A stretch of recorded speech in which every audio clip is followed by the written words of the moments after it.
बड़ी खबर है, बड़ी नहीं बल्कि बहुत बड़ी खबर बोल सकते हैं, क्योंकि ये नक्सली जो है 15 अगस्त के दिन एक बड़ी वारदात की साजिश रच रहे थे। हमारे जवानों ने उसके साजिश को नाकाम कर दिया है। बड़ा एरिया होने की वजह से थोड़ा सा समय लगा और शाम को इनकाउंटर हुआ, जिसमें 2 नक्सल डेड बॉडी मिली और दोनों नक्सल डेड बॉडी की पहचान जो है, जैसा कि जो कल इनकाउंटर हुआ जिसमें जो है डीआरजी मोला मानपुर, डीआरजी कांकेर और आईटीबीपी जो हमारे जिले में तैनात है, तीनों का संयुक्त अभियान था। दोनों नक्सली अब मारे गए हैं। दोनों मोस्ट वांटेड नक्सली थे और ये नक्सली काफी घने जंगल में मारे गए। दोनों नक्सली के बारे में बता दें कि दोनों नक्सली AK-47 लेकर चलते थे और दोनों नक्सली कांकेर जिले में पिछले कई समय से सक्रिय थे। तो उसके ऊपर छत्तीसगढ़ में 10 लाख का इनाम था और महाराष्ट्र में उसके ऊपर 16 लाख का इनाम है। तो अगर टोटल देखें जो है अपन, तो विजय रेड्डी के ऊपर 90 लाख का इनाम और इसके लोकेश सलामे के ऊपर जो है 26 लाख का इनाम। छत्तीसगढ़ में नक्सलियों के खिलाफ ऑपरेशन लगातार जारी है। छत्तीसगढ़ के मोहला मानपुर अंबागढ़ चौकी जिले से मुठभेड़ के दौरान 2 नक्सली मारे गए हैं। दोनों नक्सली मोस्ट वांटेड नक्सली थे। दोनों नक्सली के ऊपर कुल मिलाकर करोड़ों का इनाम भी था। आपको बता दें कि एक नक्सली का नाम विजय रेड्डी है, जिसके ऊपर 90 लाख का इनाम था। दूसरे नक्सली का नाम लोकेश सलामे बताया जा रहा है, जिसके ऊपर 26 लाख का इनाम था। दोनों बीते कई वर्षों से माओवादी संगठन से जुड़े हुए थे और कई नक्सली वारदात में शामिल भी हुए थे। आपको बता दें कि विजय रेड्डी के ऊपर छत्तीसगढ़ में 26 लाख का इनाम था और छत्तीसगढ़, मध्य प्रदेश, तेलंगाना और आंध्र प्रदेश मिलाकर कुल मिला के 90 लाख का इनाम था। और वही लोकेश की बात करें तो लोकेश के ऊपर छत्तीसगढ़ में 10 लाख का इनाम था और महाराष्ट्र और छत्तीसगढ़ मिला के 16 लाख का इनाम था। यानी कि कुल मिला के अलग अलग राज्य मिला के दोनों के ऊपर कुल मिला के 1 करोड़ 16 लाख का इनाम था। दोनों नक्सली अब मारे गए हैं। दोनों मोस्ट वांटेड नक्सली थे और ये नक्सली काफी घने जंगल में मारे गए। दोनों नक्सली के बारे में बता दें कि दोनों नक्सली AK-47 लेकर चलते थे और दोनों नक्सली कांकेर जिले में पिछले कई समय से सक्रिय थे और पुलिस के दबाव के चलते वो अबूझमार के बॉर्डर पर गए हुए थे। लेकिन वहां भी अगर पुलिस का दबाव पड़ा तो वो मानपुर के बांडा पहाड़ में आ गए। तभी पुलिस को सूचना मिली कि ये नक्सली जो है वो मानपुर के बांडा पहाड़ में है।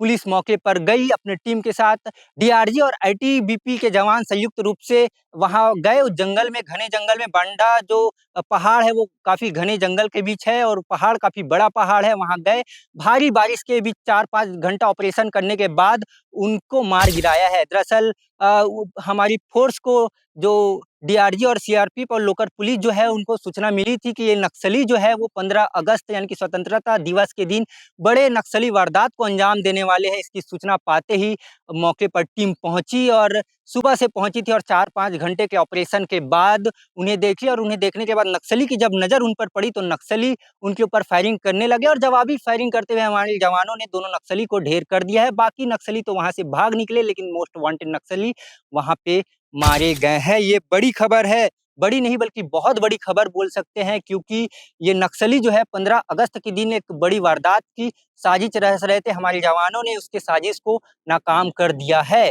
राज्य और केंद्र सरकार 2026 तक नक्सली खत्मे की बात करते हैं और इसी को हमारे जवान जो है इसी कदम की ओर आगे बढ़ रहे हैं और नक्सली खात्मे की करने की कोशिश लगातार ये हर जिले से, जितने भी नक्सल प्रभावित जिले हैं वहां से नक्सली मुठभेड़ के दौरान नक्सली मारे जाने की खबर लगातार सामने आ रही है। लेकिन एक सवाल उठता है, आखिर मोहला मानपुर जिले को घोर नक्सल प्रभावित जिले से हटा दिया गया है, उसके बावजूद भी लगातार मुठभेड़ की खबर कैसे सामने आ रही है? बता दें कि बाकी जिले जैसे कि दंतेवाड़ा और बीजापुर, यहाँ जहाँ नक्सली वारदात ज्यादा होते हैं वहाँ लगातार सर्चिंग अभियान चलाया जा रहा है। इसलिए वहाँ के जो नक्सली है वो इधर उधर भटक रहे हैं और भटकते दौरान ये जो है मानपुर के बॉर्डर में जा रहे हैं, कांकेर के बॉर्डर पे जा रहे हैं।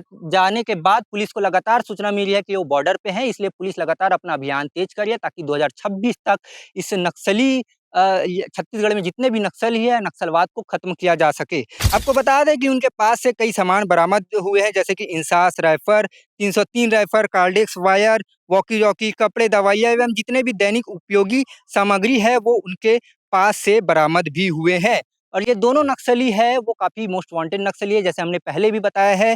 विजय रेड्डी की बात करें तो ये Dandakaranya special zonal central committee का मेंबर भी है और 90 लाख का इनामी नक्सली है। इसके अलावा लोकेश सलामे की बात करें तो ये राजनांदगांव कांकेर बॉर्डर कमेटी का सचिव है। ये अभी-अभी प्रमोट हुआ है, पहले मेंबर था, अब सचिव बन गया है। इसको लेकर आज प्रेस कॉन्फ्रेंस हुआ और प्रेस कॉन्फ्रेंस में क्या कुछ हुआ है, क्या कुछ खुलासा हुआ है, आगे आप वीडियो में देखिए। जैसा कि आप सभी को पता है कि कल एक अच्छा इनकाउंटर हुआ और उसकी सूचना कांकेर के पास भी थी, हमारे पास भी थी और ये संयुक्त प्रयास था हमारा मौला मानपुर, अम्बागढ़ चौकी जिला, कांकेर और जो हमारे जिले में आईटीबीपी जो पैरामिलिट्री फोर्स के रूप में डिप्लॉयड है उस वो भी जो है कटाव में पूरी लगी हुई थी और ये संयुक्त प्रयास से जो मौला मानपुर डीआरजी थी ये नक्सली टकराए।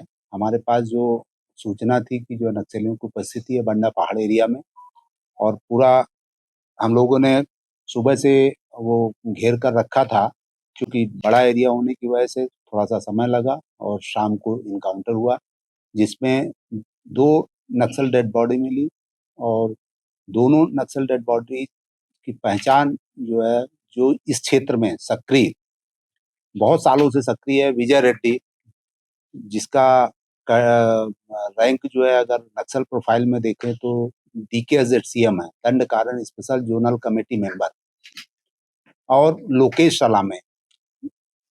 सलामे इस जो Rajnandgaon Kanker border divisional committee है उसका सचिव है आज के समय में। तो दोनों बहुत बड़े कैडर थे इस क्षेत्र के मतलब अगर देखें तो उत्तर कांकेर का जो नॉर्दर्न पार्ट है और अपना पूरा मौला मानपुर, अम्बागढ़ चौकी, राजनांदगांव इससे बड़ा कैडर कोई नहीं था विजय रेड्डी, वही पूरा ऑपरेट करता था। तो उनकी जो शिनाख्त हुई वो विजय रेड्डी और लोकेश सलामे के रूप में हुई। इनके ऊपर छत्तीसगढ़ में 25 लाख रुपए का इनाम विजय रेड्डी के ऊपर आधारित था, महाराष्ट्र में 25 लाख रुपए था, तेलंगाना में 20 लाख रुपए और आंध्र प्रदेश में जो है 20 लाख रुपए जो है इसके ऊपर इनाम था।